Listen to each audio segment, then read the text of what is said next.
Good evening, everyone out there. I hope people are out there on this miserable wet night in Oxford. My name's Ian Thompson. I'll just do a couple of technical things, I suppose, before we start. What we're going to do is present. Both of us will be presenting. This is being recorded, and then we'll hopefully have some questions at the end and discussion. So we'll talk for about 40 minutes and then take some points. So I'll start by introducing both of us. So my colleague Harry Daniels is Professor of Education here in the department, and my role is as Associate Professor of Education, and we're the co-PIs on our large ESRC project, and we're going to be talking tonight about critical lessons for future practice and policy concerning exclusion from school.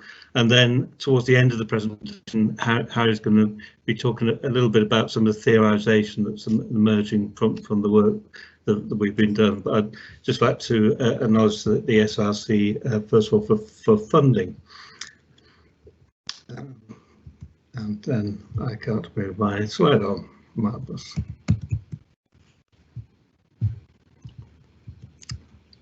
I'll just come out and back in because because my slide got stuck. So that was marvellous. It's always a good start to the evening.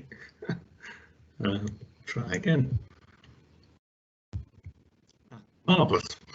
Not sure what I did there, but so just quickly then. So Excluded Lives as a group was formed in 2014 out of an idea that Harry had, and we talked to lots of people, first of all in the department and then across the university, and then to other colleagues and other universities, and it came out of concern about rising rates of exclusion in England compared to the rest of the UK. Just to put that into context, in the last published figures in England, the permanent exclusions were just under 8,000, whereas the last figures in Scotland were 3. That's not 3,000, that's 3 individuals, with differential rates across the rest of the UK, but also within England. So something was going on that we started to look at, and we also were interested in the links between social exclusion and school exclusion,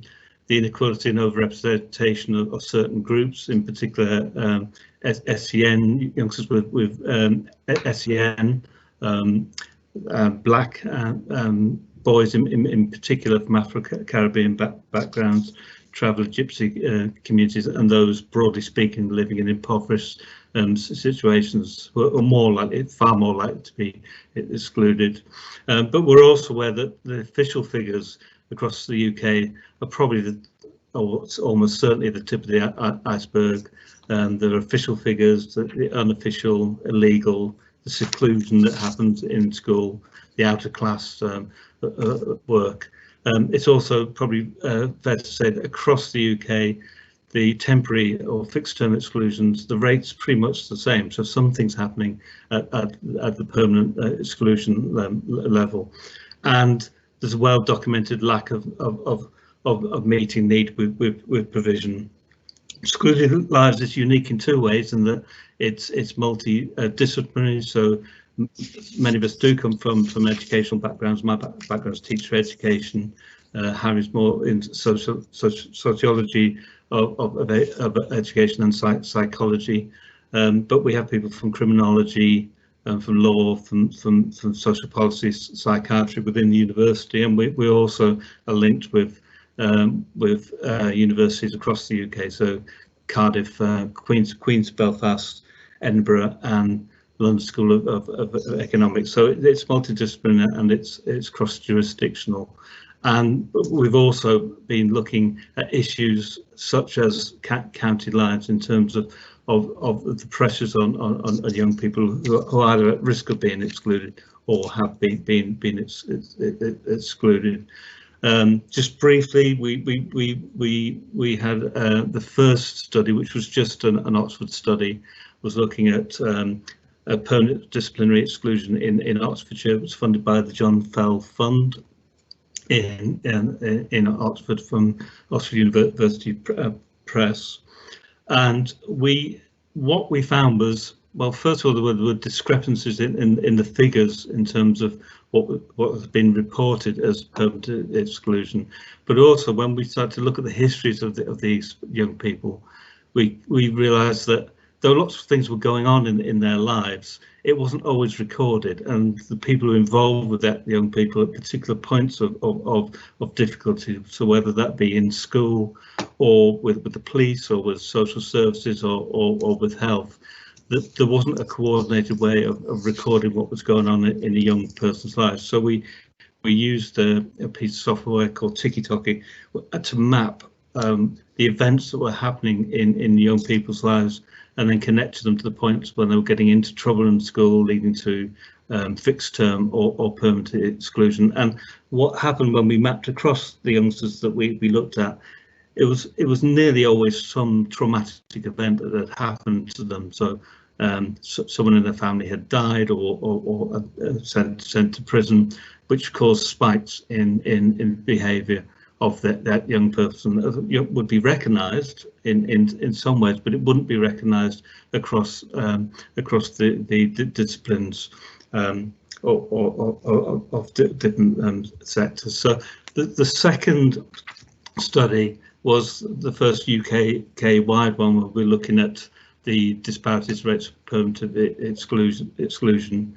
As I said before, the wide range of different differential levels of exclusion, and the fact that fixed term period exclusion was pretty much the same across the UK, but whereas permanent exclusion was far more likely to happen in England, and to see almost 95% of permanent exclusions in that year group 16-17 were from England, and the rate's pretty much the same now. Once again, I've got stuck. That will come out. Not sure why I get stuck every now and then. It's a joy. And that moves. Figures from the Education Data Lab on terms of managed moves versus permanent exclusions. People don't really know how many managed moves there are, nor how many attempted or how many are unsuccessful. And at the end of key stage 4 outcomes for those who experienced either a managed move or permanent exclusion were both relatively poor, so very low rates of achievement in terms of GCSE.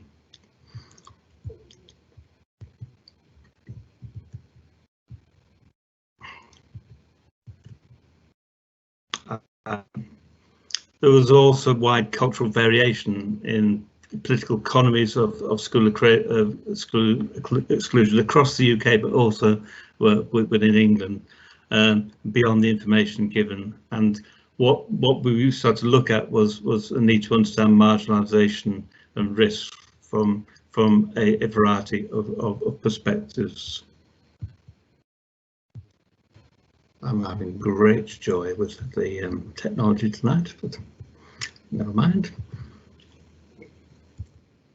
And those are some figures which give some sense of both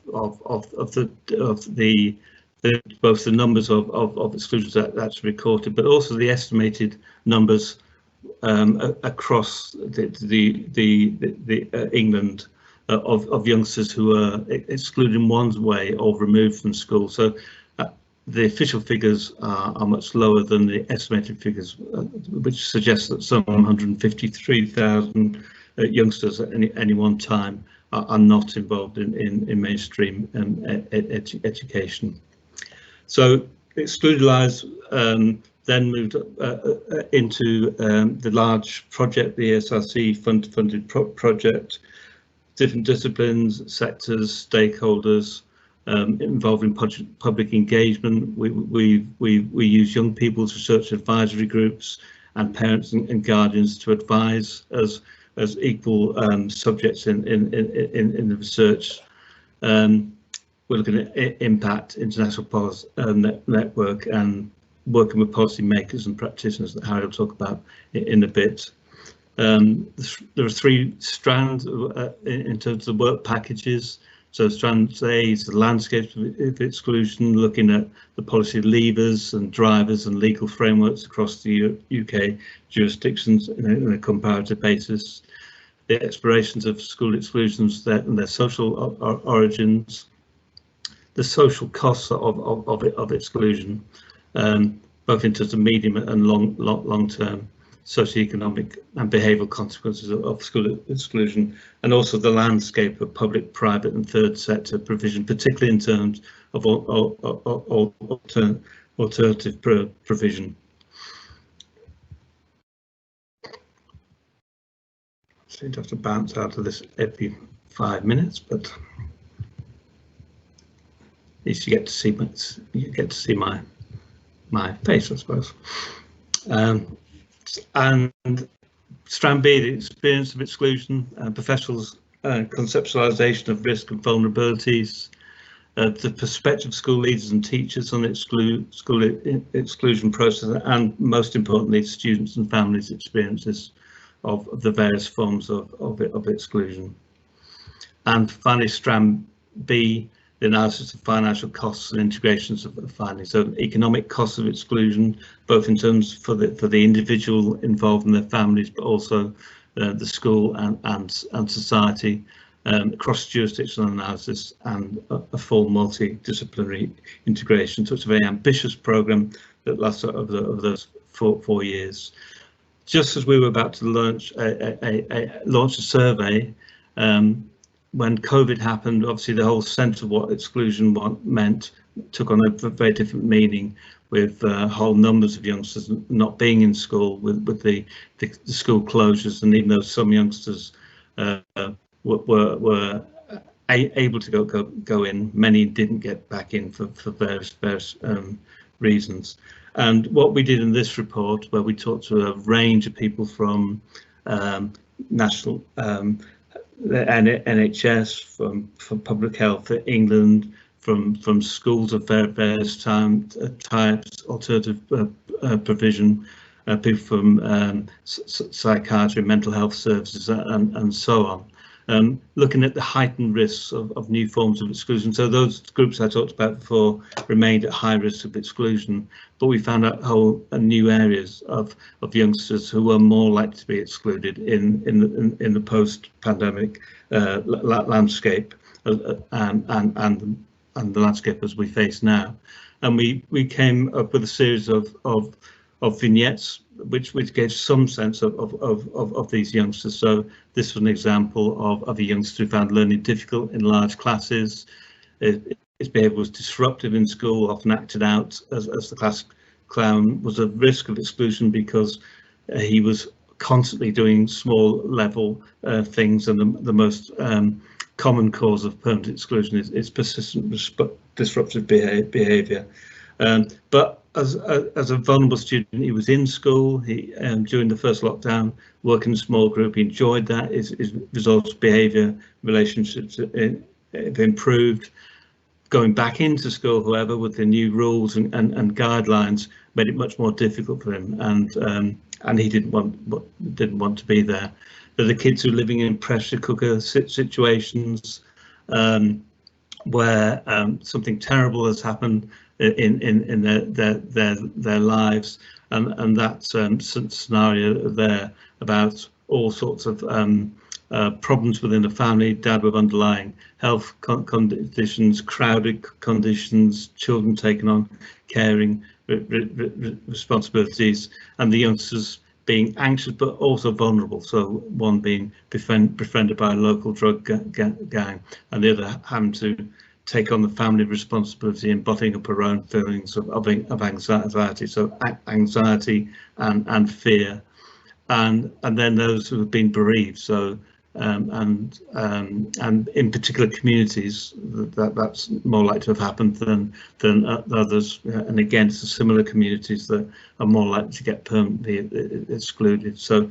Those sort of areas. We also looked at youngsters with on the autistic spectrum, again, who enjoyed the lockdown and found it difficult to go back into school. So over to Harry.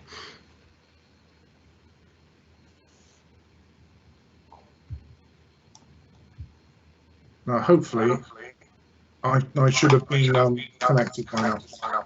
I'm going to look at the background to all of these things, and starting with, despite the fact I've got a wonderful echo, to the context in which these exclusions happen. Firstly, with respect to safety and connectedness. Ian, would you change the slide, please?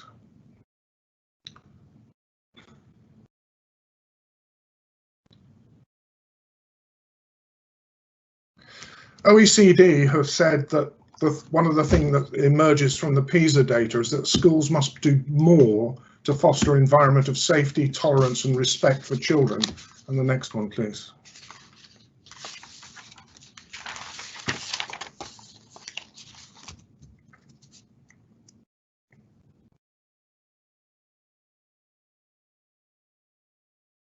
We've been looking at how connected young people feel with respect to their schools in Oxfordshire, but also OECD have claimed that about 1 in 4 students have a low sense of belonging, and that varies significantly across schools, but doesn't vary much across countries. That's a rather large number of young people not feeling connected to their school, and the key attributes of that are talked about in terms of positive emotions, positive relations, involvement and harmonization, meaning alignment and adjusting themselves to other people.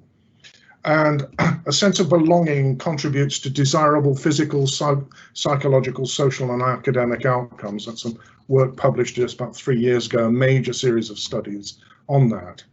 Now, next one, please, thank you. One of the things that occurred to us that the word safe or safety, very ambiguous in this, and what we did was to speak to young people about what safety meant to them, and we spoke to young people who were regular attenders in schools and those who were not regular attenders, and there were significant differences between the two groups. The regular attenders said that was a stupid question because it was a school and of course it's safe, because there's lots of adults there to stop it being unsafe. But the non-attenders talked a huge amount, and they talked about other students picking on them when they didn't know the answer to a question, being the only person in class not knowing the answer, having seating plans that they couldn't sort of insulate themselves with their friends, not for purposes of messing around, and about being more comfortable then they could speak out about in response to things, and a general sense of being protected from ridicule came across from this. So a lot of this 1 in 4, it seems, are feeling unsafe in terms of ridicule. Next question, please. The next issue we've also looked at is with respect to collaboration, but particularly staff collaboration. And the next one, please. What we found, again, looking at Oxford schools, was that the school culture had significant effect on patterns of collaboration.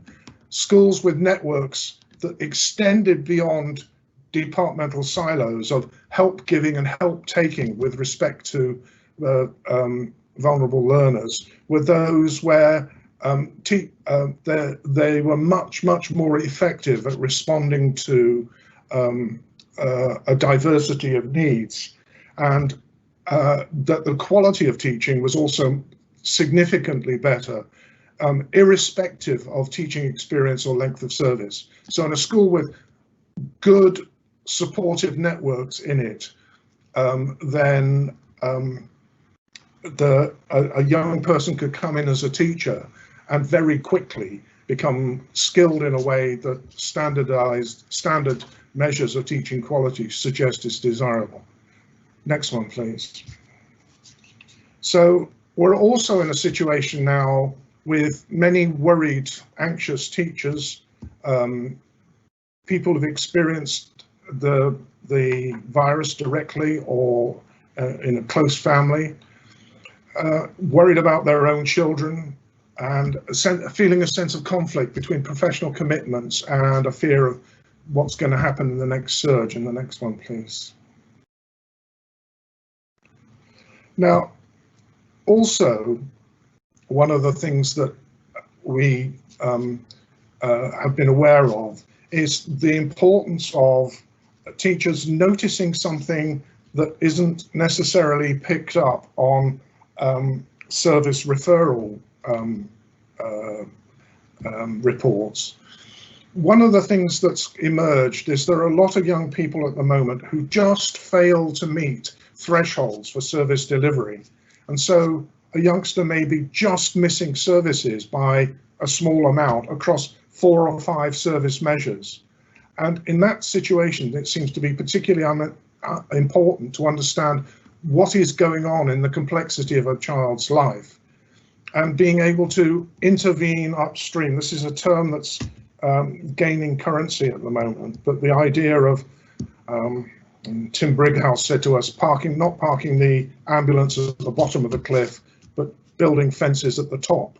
And that involves noticing what's going on and being able to act on that noticing. Next one, please. The next issue is about the quality of relationships that exist in the classroom and the school. And the next one, please. And a study that was undertaken in the department a while ago, when it was looking at what was important about special or additional provision. One was respite, being able to stand outside what had become toxic relationships. 2, to be able to form better relationships, particularly with a significant adult. And 3, to be in a situation where a young person could rethink themselves and themselves in the world. And of course, the arts historically have been a setting for that kind of work. And of course, the arts have been significantly downplayed in current curriculum formulations. We looked at this in the context of work with a local theatre group, and particular emphasis emerged there on the importance of trust and transition. Thank you. Following on from this, we then had further conversations about what we'd been finding out with 36 policymakers from different sectors and third sector, mainly from England, but with people from Northern Ireland, Scotland and Wales, about the policy implications of what we've been finding. We've published 3 papers which are available on the website: Getting the Balance Right, Restoring the Balance and Seeking a Balance. Next one, please.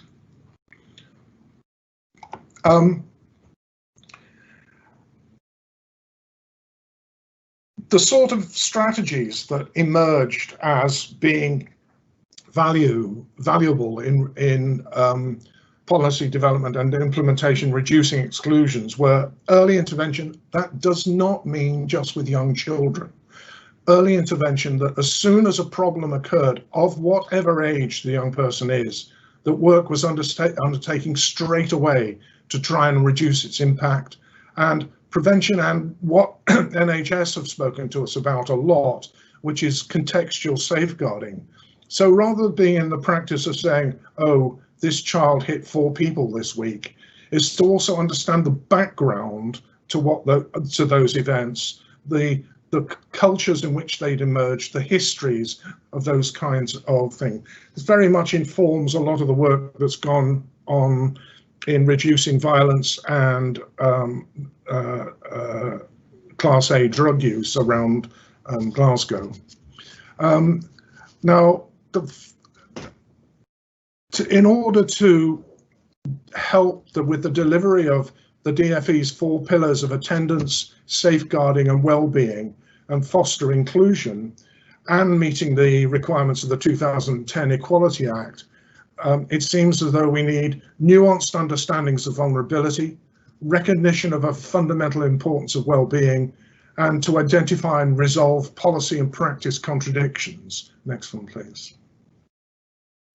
Now, to foster a nuanced understanding of vulnerability, one recognizing the diversity of children rather than saying, for instance, as we've heard, some schools using a new category, which is vulnerables, that everyone who might be described as vulnerable has the same need. This is actually wanting to understand the individual differences that there are in vulnerability, to engage young children and young people using a rights-based approach, learn from the positive benefits of what's gone on during the lockdowns, and trying to identify the implications for teaching and learning and the factors affecting sustainability. And also to be able to know what's going on, to have granular live data at both local and national levels, to monitor the movement of policy into practice, including attendance, which is a huge concern. Data Lab have just published something which suggests that some authorities in the Northwest are witnessing attendance running just or below 60%. And that probably doesn't include the numbers of children who are being sent home because a bubble has a young person who's become positive for the virus within it. And the next one, people, please. Yeah, recognize and promote well-being as a fundamental for all children and young people.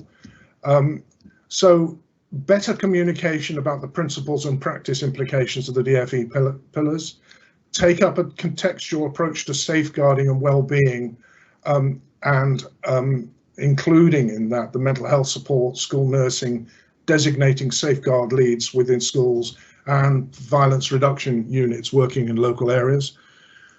Helping schools to review their culture and values within pedagogy and curriculum and pastoral care. Develop guidance on whole school approaches to well-being, including social and emotional aspects of learning. I have a particular concern about the use of the term upskilling at the moment, where almost like getting to understand a new version of technology is these complex matters are simply resolved in a half-day event that upskills someone to meet different needs. Provide evidence-informed guidance, including focus on prevention and early intervention to support schools in developing contextual safeguard, and strengthen ITE and CPD and the availability of resources. Thank you. And thirdly, identify and resolve policy and practice contradictions. Our colleagues in different disciplines have been showing us how different aspects of policy and practice in fact contradict each other, particularly the way legislation is enacted within and across government departments, the need to resolve existing fragmented performance-dominated systems and bringing disparate education structures and partners together to develop an effective middle tier to ensure coherent and sustained support. The policy and practice risks of the current accountability frameworks and the pressure from cultures of high performance, zero tolerance and funding shortfalls, all of those things can work together in some cases to produce quite toxic environments. Revise accountability frameworks in ways that promote well-being and collaboration. It's an interesting question. What is the incentive to work with challenging youngsters? It's hard to find an answer. And develop collaborative support and challenge across services and partners, ensuring partners, including local authorities, multi-academy trusts, youth offending, and so on, engage and share data and are resourced. Right, thank you. Well, that's where we've got to with our work with particularly the DFE and Ofsted and a range of other third sector parties who seem to be, well, they suggest to us that these things are of interest to them. But we're also trying to develop some arguments about the mechanisms of exclusion and its disparities. So next one, please. We know there's geographical variation and overrepresentation. This from the Children's Commissioner. Jack and Jill are in the same class at a secondary school. Jack is Black Caribbean and has SEN assessed at School Action Plus, so it dates it a little bit. Lives in a low-income household, receives free school meals. Jill is white, British, does not have SEN and lives in a more affluent household. Jack is 168 times more likely to be excluded from school before the age of 16 and 41 times more likely to be excluded on a fixed term basis, and so on and so forth. The large study by Steve Strand and Fletcher showed some of these issues within the department, and children in public care also, and the work the Recent has been doing showing vulnerability to exclusion. Next slide, please. But what is it that leads to this disproportionate behaviour is what we've been asking. We started off by saying it's pretty unlikely that a school says, we've got a child in care, or we've got an African Caribbean male, they're the next candidate for exclusion. It doesn't work like that. There are everyday circumstances which we need to get beneath the surface on to understand how these things happen, arguing that institutions such as schools should be understood as playing a central role in the production and maintenance of social order and in the allocation of services. And policy discourse has largely ignored the everyday maintenance actions that work to ensure that social relations of institutions continue to repair minor misdemeanors to prevent more serious incidents. The next one, please. And the challenge is to reimagine the political economies of school across the UK in such a way that we can surface the invisible work that goes on, the invisible work of maintenance and repair that continuously surrounds infrastructural connection, movement and flow. Now, the simplistic view on this, exclusions are caused when somebody or a group decides that an individual has transgressed in such a way that the social order of an institution requires repair and maintenance actions to be taken. Attention's then drawn to the processes of classification as to whether or not someone has done something or been seen to do something that justifies exclusion or removal from the institution by one means or another. This would allow us with a position that, that posits the centrality of categories to institutional ways of thinking, organising and acting. Next one, please. Some Swedish researchers, also Markitalo and Roger Sayo, have looked closely at categorization, particularly with respect to ADHD, which for some reason I don't understand is called DAMP in Sweden. But they suggest that sense making is achieved by continuously creating the novelty of categories in relation to specific situations and local concerns. That actually the category of having done something which requires exclusion is not something that's necessarily fixed, but it's constantly being reworked.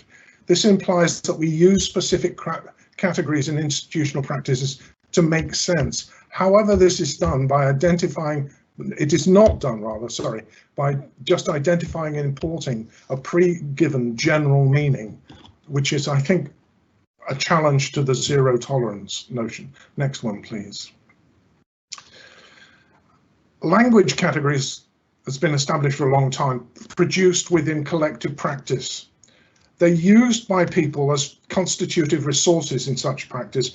Through the sedimentation of traditions of argumentation, categories have been produced to form collective ways of understanding people, action, events, and social practices. In other words, schools form arguments about who and who is not is a threat to their social order. Institutionalization implies that categories can serve as tools in the process of accounting for the relation between the collective and the individuals. They're made manifest in concrete infrastructure of organizations, in documents, administrative routines, databases, and other tools. In this sense, they're embedded in political, economic, social, and material circumstances. If you want an instance of this at a macro level, simply look at the policy documents of exclusion in England and look at them in Scotland. They are wildly different documents. One which talks about head teachers' rights to exclude and using disciplinary punishment. The other, which actually in Scotland, they don't use the term behaviour, they talk about relationships, about inclusion, engagement, and belonging. Thank you. Now, the everydayness of categories, I think, or the category of to be excluded, is something we really do need to understand in this work. They're taken as everyday or common sense or the way we do things, but we know that schools fairly locally, in one school, a child who swears would be automatically excluded, and in another school, there would be a conversation about the extent to which this was a reasonable way of behaving, and perhaps we could get on with something more productive rather than messing around in this sort of way. Now, Bowker and Starr have argued that the infrastructure of an institution is invisible most of the time, but it becomes visible when the social order breaks down. And that is what we'll be looking at. What happens when the social order comes under threat? So at times of threat to the social order, the social categories of classification become more visible. Thank you.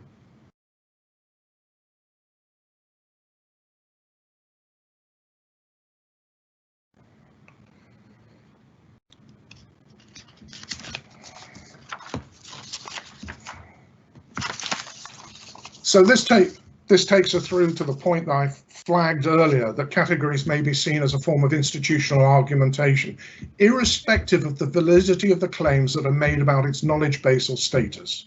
And we know that some extremely strange arguments are put down about why someone should be excluded. Our lawyer colleague, Lucinda Ferguson, has brought our attention to the law on possession of marijuana and the way in which that is used very flexibly or incorrectly in cases of exclusion. As a result, categories as a resource that's actively used for dealing with the social problems of the socio-cultural processes of schooling. The category and categorization process carries consequences for the use of resources and, worryingly, for processes of identity formation. Next one, please.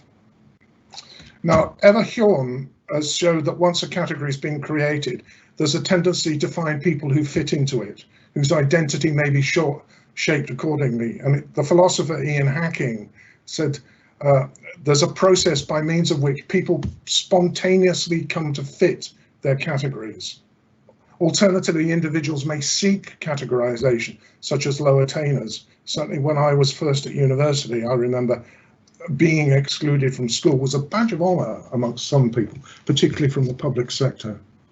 And there's an interesting piece of work that a lot of you may know by Diane Rea and Dylan William, where they showed how some young people, in order to avoid their struggles with identity in competitive classrooms, actively sought low scores on their assessments. And next. And what we should not forget is that categories are activity bound and their use is inextricably bound up with the particular interactional moral orders. And that becomes abundantly clear when we move across the categories of the activities which are associated with young people who are being excluded.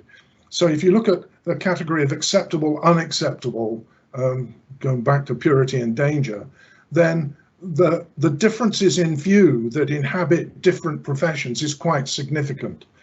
The Children's Commission has argued for a greater understanding of the ways in which policy motives may in practice form perverse incentives for schools to exclude students.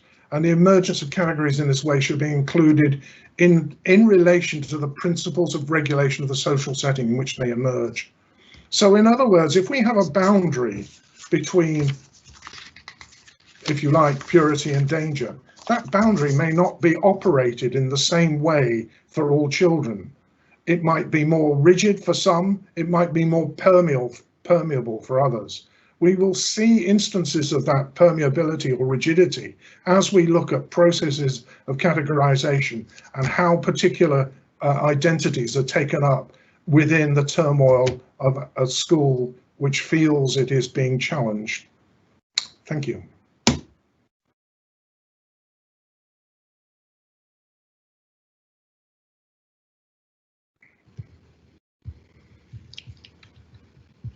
Thank you. Thank you.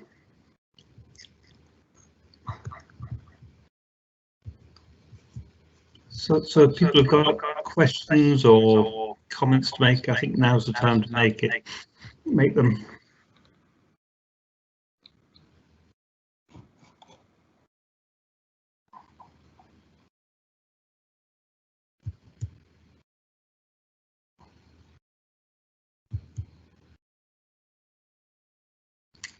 Hello, Fred. I'll just point out that you need to press the question mark button in the corner and just list all the questions that have come in.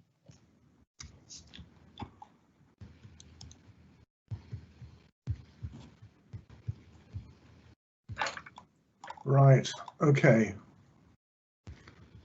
Well, leave you to fill these, Harry, because it's not coming up on mine. So. Right. Someone saying I've come across a lot of reports and research groups offering recommendations like creating environments of safety and trauma-informed environments. What is this looking like in practice? So it's a very long answer to that, but it does involve working upstream, and it certainly does involve contextual safeguarding. I believe the Reese Centre have recently published work on trauma-informed practice, and that would be a place to go for that. There seems to be an increase in the number of alternative provisions in the UK. What are your thoughts on relation to this increase? Well, in a sense, alternative provision has been almost privatised, and there is the emergence of almost an educational market with respect to alternative provision. There are also lots of things that say that they're in alternative provision, but in fact are not. And it feels as if we're almost getting back to the days when the Inner London Education Authority tried to identify all the different forms of alternative provision that they were, and pretty much gave up because they just simply didn't know. There's still lingering concerns about the quality of alternative provision, and yeah. I've led schools in Scotland and England. They understand themselves differently. Schools in Scotland are governed by the local authority, and by the local authority the concept of collectivism is strong. Shared responsibility is a significant feature. In England, the neoliberal marketisation of schooling has brought about autonomous systems where zero tolerance is seen as being good, but this means passing the buck to someone else. Scottish schools don't think this way. I mean, that very much echoes some of the things that we've been picking up.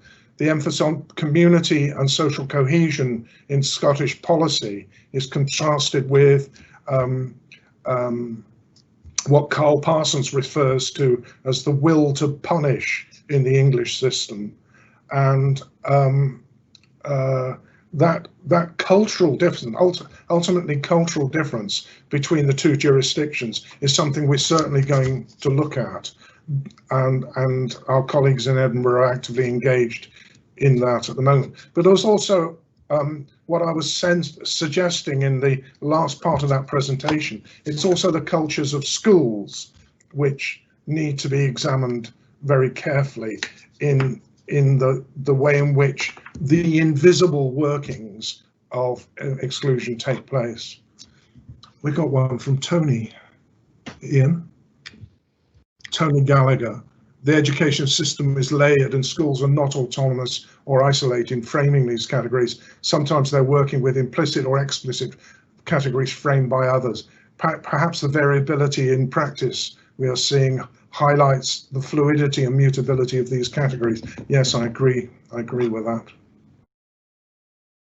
Yeah, I think that's important. I think that's what Harry was getting at in terms of the way categorization could change in particular times as well, like the pressures we're under now, where what was formerly categorized as vulnerable has changed massively, but also the tolerance levels in schools has changed massively. So we're hearing lots of anecdotal incidents of youngsters who formerly have been, their needs have been largely met within school, being sent home on the basis that they can no longer meet their need, given the difficulties of running schools under COVID, and therefore they're recategorised as not being part of that school community.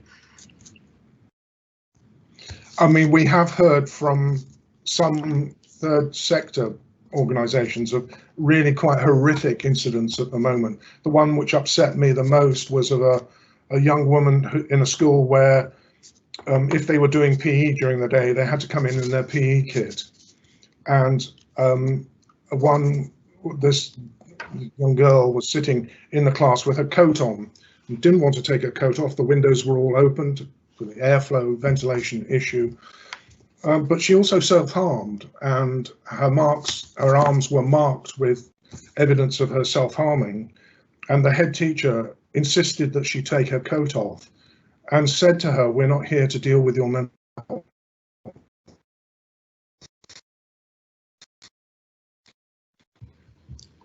I'm not sure if you've frozen there, Harry, or my system.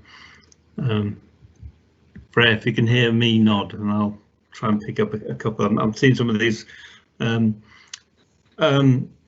Just to pick up something that Rose said, good to see someone from the PGC course here. And one of my roles in the department is to lead the PGC course. That in terms of anxiety, but also other mental health issues are definitely heightened in this period.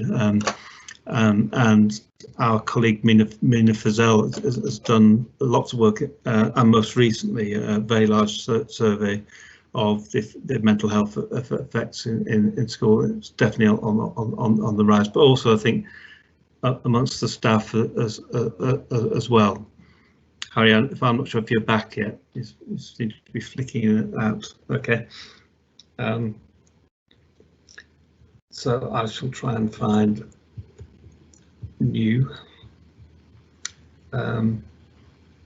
someone from Donia, who's supporting young people to plan the youth. Yeah. So that's a link to a webinar. Also, Neil Harrison, I saw published a link to the work that his project is doing in the Rees Centre in terms of trauma-informed practice. Just try and pick up what Tom's saying here. If the infrastructure is only visible when it breaks down, does this make every child who ends up excluded as a canary down the mine? Yeah, I mean, I've lost that link. I found it.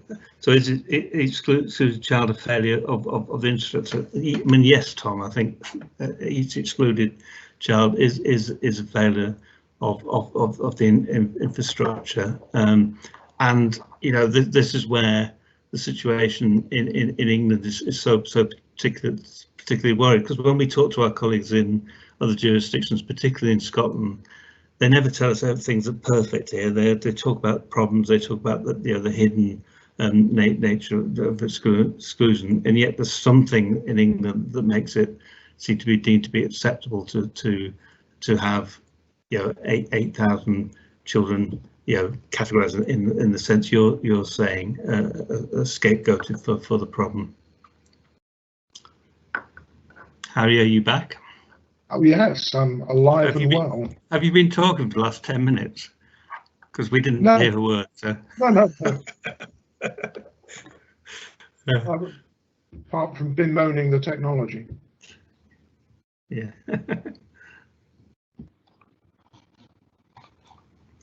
Yes. Someone asked if we've been comparing primary and secondary education. We haven't. I mean, our research is looking at secondary, partly because the vast majority of exclusions take place in secondary school setting. In fact, you know, often age 14, 15, sometimes 16. But we wish we had the money to, is the answer. I think it's a really interesting comparison that could be made. Certainly in our earlier work, we found that the pattern of exclusion often did start in primary school, but then ratcheted up. When we read back through some of those ticky-tacky timelines, you could see where the child became vulnerable. But by and large, the primary schools were more likely to be able to respond. I suppose because of the smaller nature, more intimate nature of the school, less likely to happen in secondary school.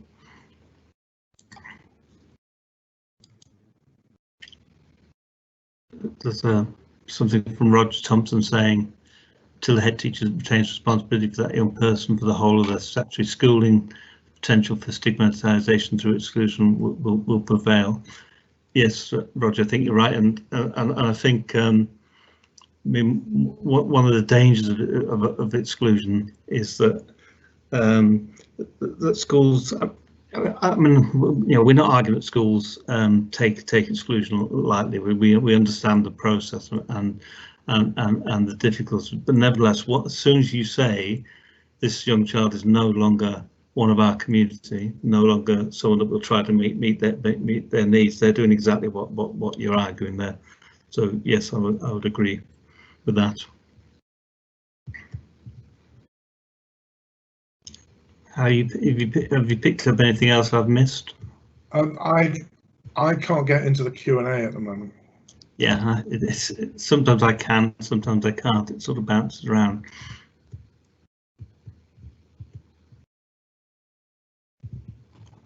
And I can't seem to scroll up and down it either.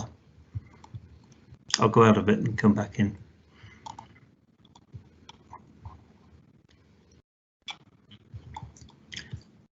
Freya, maybe you could help us. If you see any questions that we haven't responded to, if you could just read them to us, that would be helpful. Did you say about Kevin Jones's question about placing youth workers and trusted adults in or attached to schools? No, I haven't. There's an interesting history there. A while ago, there was some work which was looking at evaluating the outcomes of placing social workers in schools, and they were highly beneficial overall. There's work going on in Scotland where mentoring is offered within the schools. And of course, in Germany and the Scandinavian countries, there's a role known as social pedagogue, of people who work in and around schools in a sort of concerned with young people's relationships. I think there's a lot to be done there. I think one of the issues at the moment is when the reason we use the word balance in those reports of ours, because it's very easy to say, oh, you're concerned about well-being, therefore you're not concerned with attainment. Our point is that the balance of things have got out of balance in some situations, and it's about restoring the appropriate balance between those four pillars of the DFE's foci, and not just going for one or the other.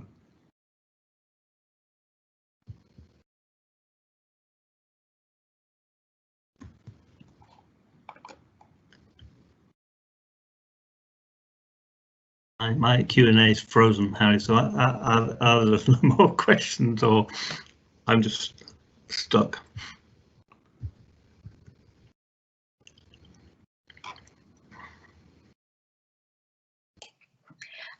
What might be good is if anybody has any question that has been missed, to perhaps post it again, and then we can just pick up the new message. So if anyone has a message, just copy and paste it and send it again for us. I've just got one. Did you mention the one Tom Shaw sent in, Ian? Yeah, but pick it up again. No, I mean the canary down the mine question. Yeah, no, if you've responded, that's good.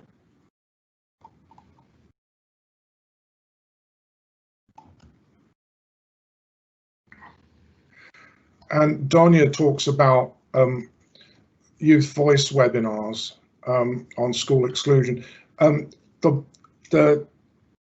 Ian referred to this, but we are setting up young people's research advisory groups in each of the jurisdictions in which we're working, where young people who are significantly at risk of exclusion or have been excluded will be advising us on issues we need to explore in the course of our research.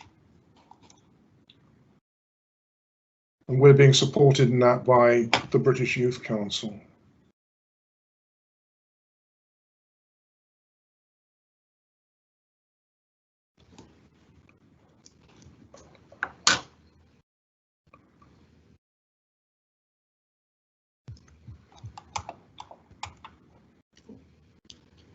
Okay, well, I think that looks like it's the end of the questions. Yeah. Yeah. So if that is, well, thank you very much for joining us, everyone. And sorry about the technology issues, probably caused by me, I'm sure, but at least you got to see my lovely face every now and then. But so thanks for joining.